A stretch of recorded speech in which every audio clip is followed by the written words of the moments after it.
we are reviewing the material functions for rotational rheometry, and in the previous segment of the course we looked at some overall methods in rotational rheometries and what are important in terms of types of flow and geometries, and the conditions which are used in terms of either constant stress or constant strain or oscillatory strains and so on. And so we were reviewing the summary of all the material functions that we have discussed in class so far, and we looked at stress relaxation, and now in this segment we will look at the remaining material functions. And so as we know, the material functions are very important for quantitative response, and so the stress relaxation modulus in both linear and nonlinear regime was discussed in the previous segment. So now we can summarize other material functions. For example, we have already defined creep, which is a constant stress measurement. So in case of a Newtonian fluid, we saw that the material has basically continues to creep. So therefore there is a continuous compliance or infinite compliance. The material keeps on deforming when a constant stress is applied. Similarly, a nonlinear viscous fluid also, or a generalized Newtonian fluid, there is an infinite strain and continuous compliance of the material.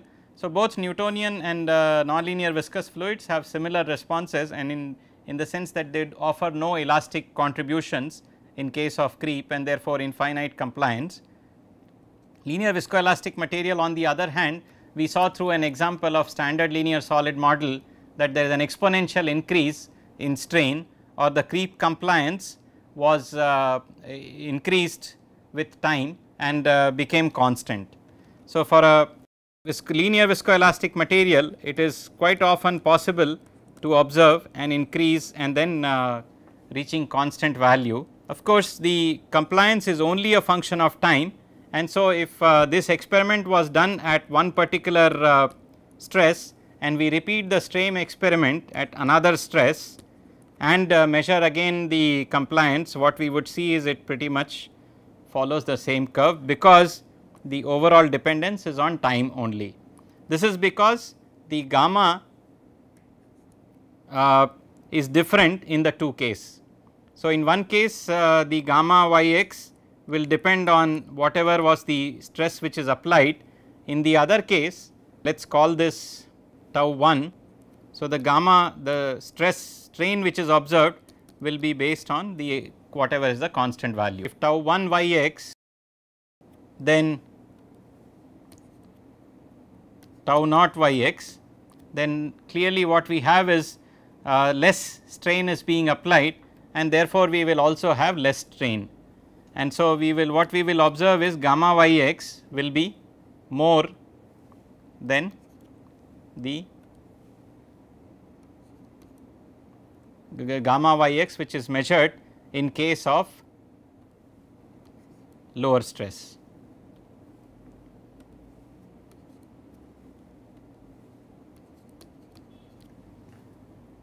And so in case of linear viscoelastic materials, the creep compliance is only a function of time, and in the nonlinear regime, when the stress which is being applied is higher value, then the creep compliance would also become a function of stress itself. So therefore at different stresses, what we would see is the fact that the overall compliance would be a function of the value which is of the stress which is being applied. So at low strains, we might see that at low stress we might see that multiple measurements are basically small similar values of j of t, but when stress is further and further increase, then we may see some response like this, and therefore the modulus, the compliance will keep on changing. And so this is the nonlinear regime.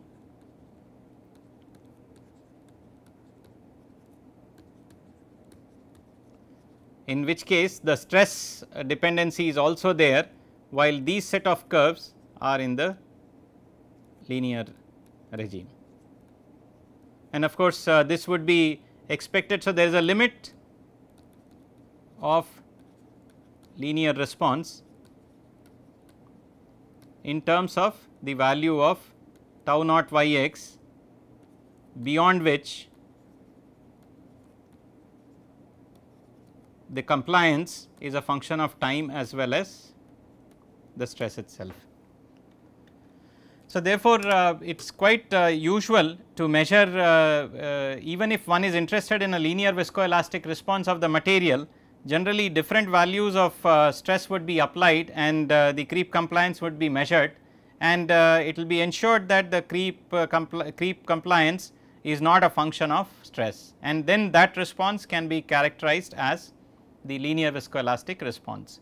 And as we saw in case of the time strain separability for relaxation modulus, in case of creep compliance also, the overall creep compliance can be written as two functions, which one of them is a function of time alone, while the other one is a function of the stress.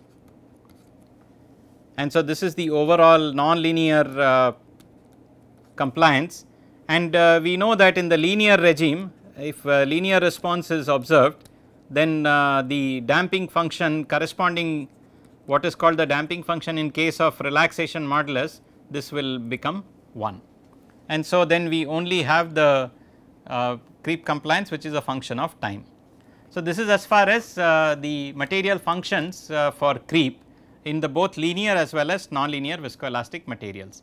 So, similarly, we have the response described as proportional to time for Newtonian and generalized Newtonian fluid, while it is a function of time and function of time and stress for non-linear viscoelastic material.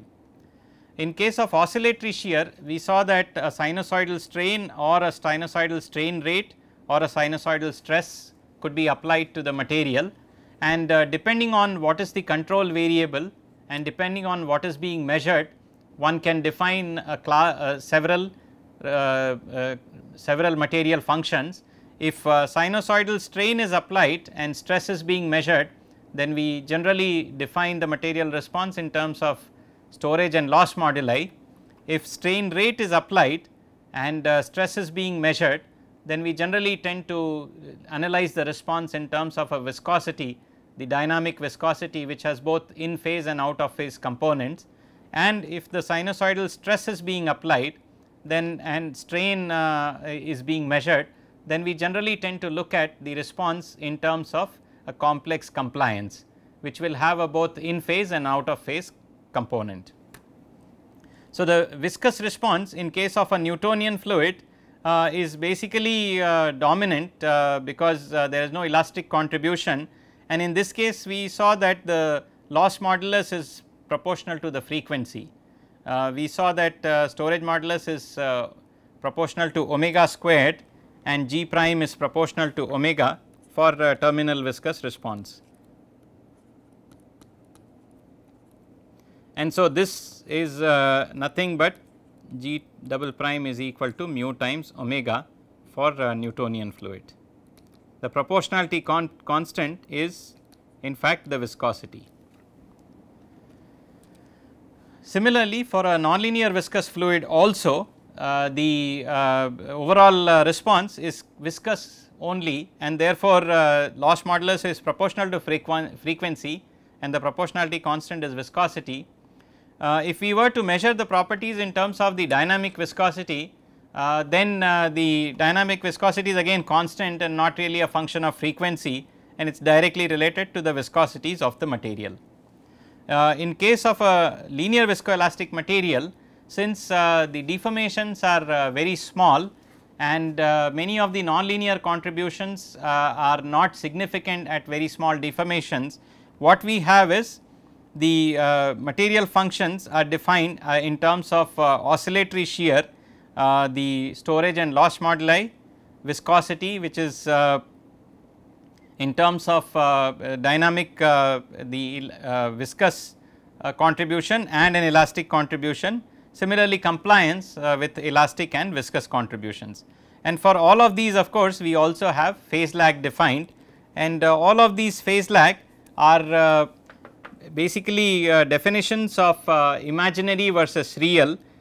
We use this terminology of imaginary and real and the terminology which is adopted from complex algebra, because we can define each of the variables as a combination. So, for example, we can define a complex modulus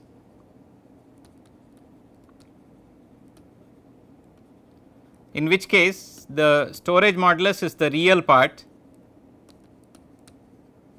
while the loss modulus is the imaginary part. And so, similarly, in case of viscosity also we can define a complex viscosity